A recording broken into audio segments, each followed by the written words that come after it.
Good morning everyone, welcome to my channel Farooq chemistry and online learning platform. आज हम लोग discuss करेंगे that is activity of the component in an ideal solution. Component मतलब क्या होता है? जो भी हमारा स्पेसिफिक टर्म है। कंपोनेंट मतलब जो भी वस्तु है जिससे मिला करके वो सॉल्यूशन तैयार हुआ है। सपोज कीजिए एक बाइनरी सॉल्यूशन है। बाइनरी मीन्स दो कंपोनेंट का सॉल्यूशन है, ए और बी। ये ए बी एक सॉल्यूशन है। फॉर एग्जांपल हम लोग ले सकते हैं शुगर एंड वाटर का जो सॉल्यूशन होता है, उसी तरह ए बी एक सॉल्यूशन है। तो उस सॉल्यूशन में जो कंपोनेंट होते हैं, उस कंपोनेंट की जो एक्टिविटी होती है वो क्या होती है, what is activity actually called. तो चलिए हम लोग स्टार्ट करते हैं। और अगर आप लोग चैनल पर नए हैं तो चैनल को सब्सक्राइब कीजिएगा। फिर देखिए, एक्टिविटी को जानने से पहले हम लोग को जानना जरूरी है फ्यूगासिटी। ठीक है, फ्यूगासिटी। तो फ्यूगासिटी क्या है कि actual partial pressure of real gas या फिर pressure of real gas in comparison to ideal gas. Fugacity को इफेक्टिव पार्शियल प्रेशर भी कहा जाता है। ठीक है, तो चलिए अब स्टार्ट करते हैं। तो कंसीडर करते हैं, let a binary solution A B दो कंपोनेंट मिलकर के एक सॉल्यूशन बना है, बाइनरी सॉल्यूशन। और ये क्या है? Ideal solution, and it is ideal solution and it is ideal solution. ठीक है, let us considering a binary ideal solution AB where chi A and chi B क्या है? Mole fraction of A and B respectively. ठीक है, and small A subscript capital A, small A subscript capital B. ये क्या है? Activity of component A, and ये जो है हो गया हमारा activity of component B. Activity of component A and B, ये हो गया हमारा small A subscript capital A. ये जो सिंबलाइज किया गया है कंपोनेंट ए के लिए। ठीक है, अब हम लोग सॉल्यूशन चैप्टर जब +2 में पढ़े थे तो वहाँ पर हम लोग को एक फॉर्मूला मिला था। वो कहाँ से आया था? राउल्ट्स लॉ से आया था। ठीक है,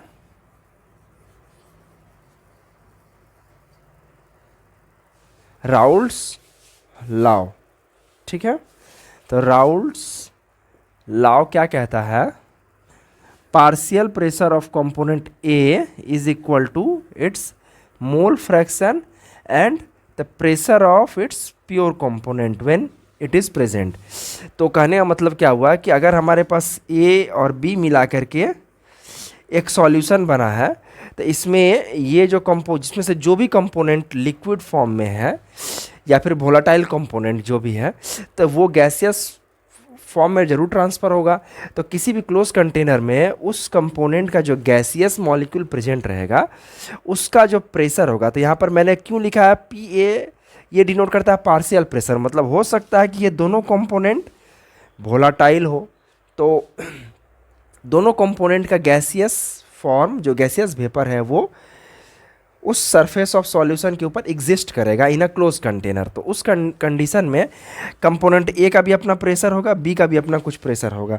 तो स्पेसिफिकली ए का जो अपना प्रेशर होगा उसको हम लोग डिनोट करेंगे पार्शियल प्रेशर, मतलब थोड़ा सा प्रेशर, मीन्स सिर्फ उसका pressure, not a complete pressure of vapour pressure of solution. ठीक है, तो partial pressure of component A is equal to mole fraction of A multiplied by P naught A. P naught A हो गया is the आपका P naught A हो गया हमारा जो जब ये जो सॉल्व है, मतलब ये जो कंपोनेंट ए है कि किसी कंटेनर में अकेला जब प्रेजेंट रहेगा, मतलब प्योर सॉल्वेंट के फॉर्म में रहेगा, उस कंडीशन में जो उसका प्रेशर रहेगा वो हो गया पी नॉट ए। ते हैं P a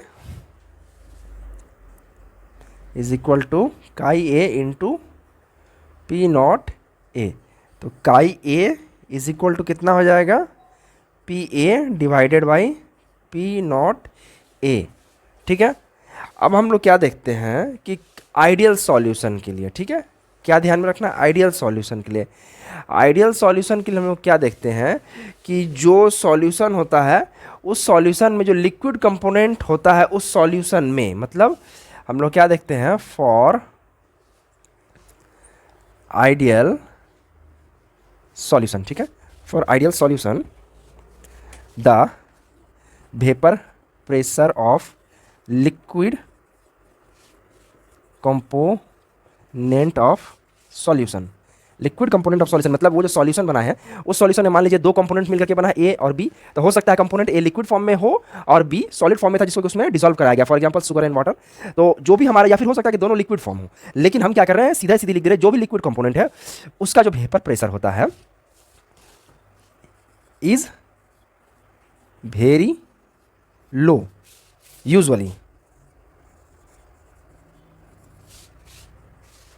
very low at ordinary temperature and pressure. Normal ordinary temperature and pressure के कंडीशन में ये जो vapour pressure of liquid component है ये बहुत कम होता है, दैट इज मतलब below 1 atm।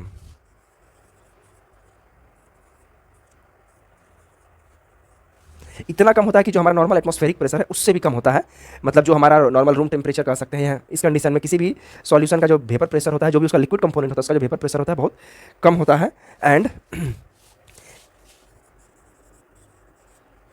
it is lying well within the range in which fugacity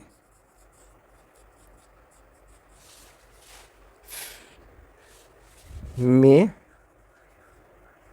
be equal to vapour pressure. तो वेपर प्रेशर जो हमारा सॉल्यूशन के जिस भी कंपोनेंट का वेपर फॉर्म में कंपोनेंट प्रेजेंट है उसका जो वेपर प्रेशर होता है उसके बराबर फ्यूगासिटी को हम लोग कंसीडर कर सकते हैं in case of ideal gas under ordinary temperature and pressure, because at this condition vapour pressure of the liquid component of solution is very low, usually low below 1 atm pressure, ठीक है।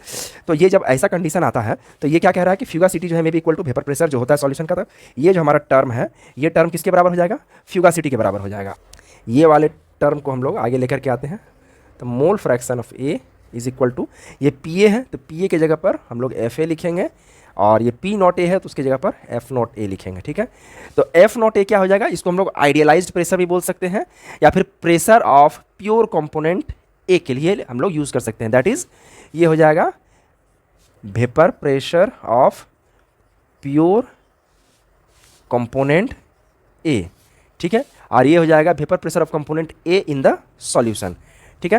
तो ये हो गया हमारा F A by F naught A is equal to X A. X A is the mole fraction of component A, तो ये कितना के बराबर हो जाएगा, F A divided by F naught A is equal to activity of component ए के बराबर हो जाएगा, ठीक है। एक्टिविटी और मोल फ्रैक्शन में कोई खास अंतर नहीं होता है। एक्टिविटी मतलब हो गया जो कि उसका जो भी हमारा सॉल्यूशन में जो भी कंपोनेंट है उस कंपोनेंट का एक्चुअल में कितने नंबर ऑफ मॉलिक्यूल्स या फिर मोल्स जो है एक्चुअली एक्टिव हैं, जो एक्टिविटी कर रहे हैं, जो वर्क कर रहे हैं। तो एक्टिविटी जो हो गया हमारा एक तरह से एक्चुअल मोल फ्रैक्शन भी हम लोग कह सकते हैं, ठीक है। तो ये हो गया हमारा F A by F naught A is equal to activity of component A, और सिमिलरली कंपोनेंट बी के लिए भी हम लोग लिख सकते हैं chi B is equal to F B by F naught B, ठीक है। तो ये हो गया हमारा टर्म, और ये कितना के बराबर हो जाएगा, एक्टिविटी ऑफ कंपोनेंट बी के बराबर हो जाएगा। तो नेक्स्ट एक स्टेप हम लोग लिख करके वहाँ पर F B by F naught B is equal to A subscript B लिख सकते हैं, which is equal to activity of the component B के बराबर हो जाएगा। एंड हम लोग को एक लास्ट में एक और चीज़ हम लोग क्या देखते हैं, तो students on the basis of our discussion हम लोग जो भी अब तक डिस्कस किए हैं उसके हिसाब से हम लोग क्या पाते हैं कि an ideal solution in which activity of each component is equal to mole fraction, ठीक है। तो मतलब इच कंपोनेंट का जो भी एक्टिविटी होता है वो किसके बराबर होता है, उस कंपोनेंट के मोल फ्रैक्शन के बराबर होता है। तो उस कंडीशन में हम लोग क्या देखते हैं कि जब एक ग्राफ हम लोग जब ड्रॉ करते हैं, ठीक है, तो यहाँ पर हम लोग को क्या मिलेगा कि जो भी ग्राफ है उस ग्राफ में हम लोग क्या देखेंगे कि मोल फ्रैक्शन और एक्टिविटी एक साथ पैरेलली रन कर रहा है। तो स्टूडेंट्स आप यहाँ पर देख सकते हैं कि ये जो है एक ग्राफ है। इस ग्राफ में मोल फ्रैक्शन और एक्टिविटी दोनों का जो रिलेशनशिप है in case of ideal solution उसके लिए दिखाया गया। तो ये देखिए, ये जो लाइन शो कर रहा है, ये लाइन जो है हमारा एक्टिविटी ऑफ कंपोनेंट ए के लिए है, ठीक है। और ये जो लाइन शो कर रहा है ये एक्टिविटी ऑफ कंपोनेंट बी के लिए है। अब हम लोग यहाँ पर क्या देखते हैं कि ये जो लाइन है नीचे में, ये बॉटम पे जो लाइन, ये कॉमन लाइन है for mole fraction of component A and B. तो जैसे अगर हम लोग यहाँ से स्टार्ट करते हैं, ठीक है, तो इस पोजीशन पर मैक्सिमम नंबर ऑफ मोल्स यानी कि completely mole fraction of component A है। तो आप देख रहे हैं activity of component is also equal to 1। तो जैसे जैसे हम यहाँ से आगे बढ़ रहे हैं मोल फ्रैक्शन का जो है वैल्यू यहाँ पर डाउन होता जा रहा है, और ये जैसे जैसे डाउन होता जा रहा है आप देख रहे हैं mole fraction activity of component भी डाउन हो रहा है। ये देखिए जैसे हम सेंटर पे पहुँचे तो ये जो लेंथ है आप देख रहे हैं एक्टिविटी ऑफ कंपोनेंट भी यहाँ पर साथ में पैरेलली रन किया। आप देख सकते हैं ये लगभग ये जो डिस्टेंस है और ये जो डिस्टेंस है ये आधा आधा के बराबर है। मैं थोड़ा इसको बनाने में मतलब ये हैंड से बनाया हूँ बोल करके थोड़ा एक्चुअल मतलब फिगर नहीं आ रहा है, बट जो मैं बता रहा हूँ इसका वही मीनिंग है। सिमिलरली हम कंपोनेंट बी के लिए देखते हैं। जैसे ही हम लेफ्ट साइड जब से ही हम लोग आगे बढ़ रहे हैं मोल fraction of component be decrease कर रहा है और एक्टिविटी ऑफ कंपोनेंट ऑल्सो जो है डिक्रीज करते जा रहा है। तो जैसे हम सेंटर पे पहुँचे यहाँ पर तो आप देख सकते हैं ये जो हाफ डिस्टेंस है और ये जो हाफ डिस्टेंस है ये करीब करीब बराबर है। तो ये क्या हम देख रहे हैं, लीनियर रिलेशनशिप है। जितना मोल फ्रैक्शन डिक्रीज़ हो रहा है उतना ही एक्टिविटी डिक्रीज़ हो रहा है, जितना मोल फ्रैक्शन बढ़ रहा है उतना ही एक्टिविटी बढ़ रहा है। जब मोल फ्रैक्शन हमारा 1 है किसी भी कंपोनेंट के लिए उस समय उसी कंपोनेंट का एक्टिविटी भी हमारा 1 के बराबर होता है। ये शो करता है कि for ideal solution activity of each component is equal to its mole fraction, ठीक।